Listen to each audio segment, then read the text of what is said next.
All right, we have been talking about the shutdown for 28 days because that's how long the government has been shut down. It is Friday, so it's not looking like anything dramatic will be happening over the weekend. So we're looking at, we're going to be well into the 30s in terms of days easily. And, people are suffering. And while all that's going on, Nancy Pelosi and the president are now sort of playing a tit for tat, who can take what away from who sort of game. And that is sort of the only thing that's happening. There's no actual real negotiation happening. There's no discussion happening, and neither side is giving. However, a day and a half ago, Nancy Pelosi suggested that the president should postpone or give in writing the State of the Union address rather than actually appearing before a joint session of Congress on television, which was scheduled.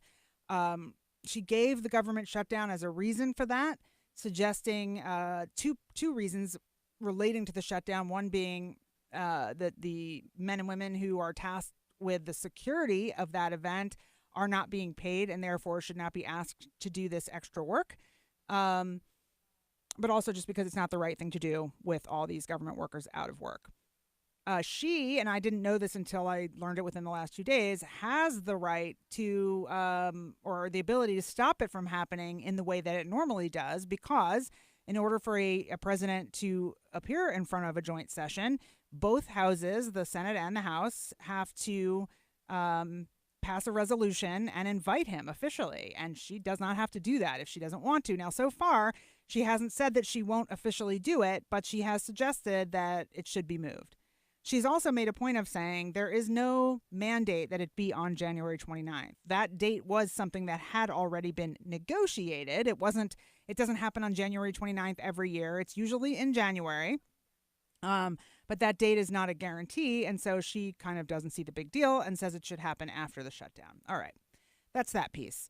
Apparently, the administration is considering a variety of other ways to give the State of the Union address. One thing that's been discussed is him doing it on camera from the Oval Office. Another option that's been discussed apparently is him doing it just in front of the Senate, on the Senate floor. So there have been several different options discussed, but no final decision as far as I know on that one. But clearly the president did not like it, because in retaliation, when Nancy Pelosi claimed the sandbox, he claimed the jungle gym. He did that by taking away from her and her congressional brethren a trip that had been scheduled. They were meant to leave yesterday to go on a 6-day trip to a couple of different international sites, including Afghanistan. And the president, who controls the military budget and thereby the transport that would have been taking, and the security and all of that would have been taking these folks overseas, he pulled the plug and said, you can't go during a shutdown. Not okay. It's a PR stunt anyway. I'm not quoting here. I'm paraphrasing. But essentially he did, in his letter to Nancy Pelosi, call it a PR trip. And he said it was inappropriate during a shutdown. So she claimed the sandbox and said he couldn't come play in the sandbox. He claimed the jungle gym and said she could not play on the jungle gym. That's where we're at, people. We're in the playground. We're in the Washington playground. And it is important, I think, to note that the president himself took one of those said PR trips during the current government shutdown.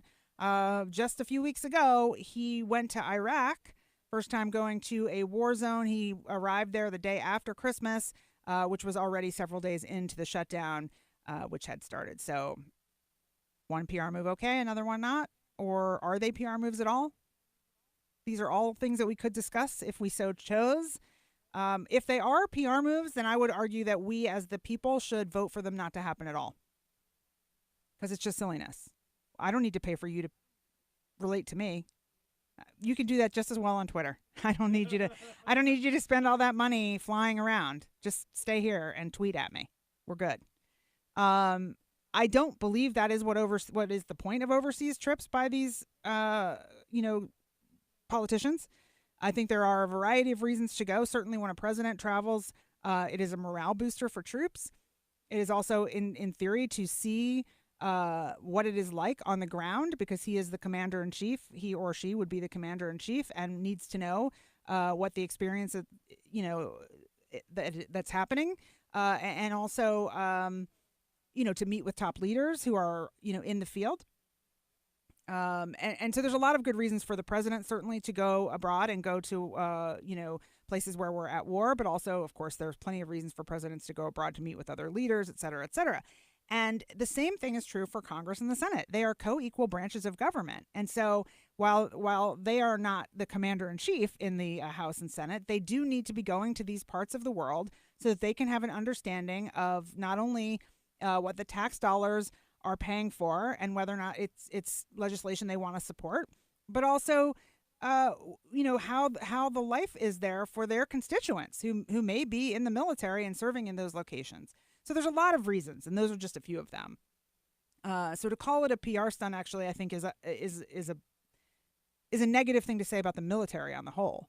It's a belittling thing to say, I think, I guess you could see it as a belittling thing to say about the powers of the Congress in general, the Senate and the House, because if you're saying they don't have there's no real reason for them to go other than PR. It just shows a lack of understanding. I mean, let's just get right to it. It shows a lack of understanding, and it makes 100% sense because the president it appears to me, sees most opportunities when he travels, when he speaks to report. All of it is him campaigning for 2020.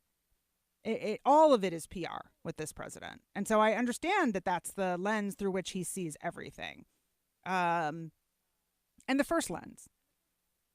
I would argue that our politicians, all of them, see the issue. Hopefully they see the issue first and the PR opportunity second. I would hope. That's what we would like. Whether or not it's true, some do, some don't. But that's what we would